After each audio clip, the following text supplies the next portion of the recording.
മിലയും അവളുടെ അച്ഛനും അമ്മയും രണ്ട് കുഞ്ഞു അനുജന്മാരും അങ്ങുന്ന ഒരു കുടുംബം ഒരുപാട് മുറികളുള്ള ഒരു വലിയ വീട്ടിലേക്ക് വാടകയ്ക്ക് താമസം മാറുന്നു.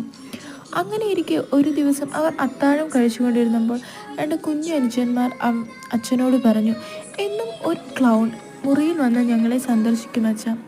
അച്ഛൻ അത് കാര്യമാക്കിയില്ല.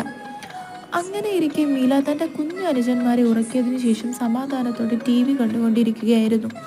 അച്ഛനും അമ്മയും അപ്പോൾ വീട്ടിലില്ലായിരുന്നു. അവർ വെളിയിൽ പോയിരിക്കുകയായിരുന്നു. മിലയ്ക്ക് TV-യിൽ കോൺസെൻട്രേറ്റ് ചെയ്യാൻ സാധിക്കുന്നില്ല. അതിനു കാരണം ഡോറിനടുത്ത് നിൽക്കുന്ന ഒരു ക്ലൗണിൻ്റെ സ്റ്റാച്ചു ആയിരുന്നു. അതിൽ തന്നെ മിലയുടെ ശ്രദ്ധ പോയി. അങ്ങനെ അവൾ ഉടനെ അച്ഛനെ വിളിച്ച് കാര്യം അറിയിച്ചു, സ്റ്റാച്ചുവിനെ കുറിച്ച്. ഉടനെ തന്നെ അച്ഛൻ അവളോട് അപ്പുറത്തുള്ള വീട്ടിൽ അവരെ കാത്തു നിൽക്കാൻ ആവശ്യപ്പെട്ടു. അതിനുശേഷമാണ് അറിഞ്ഞത് അങ്ങനെ ഒരു ക്ലൗണിൻ്റെ സ്റ്റാച്ചു ആ വീട്ടിൽ ഉണ്ടായിരുന്നില്ല.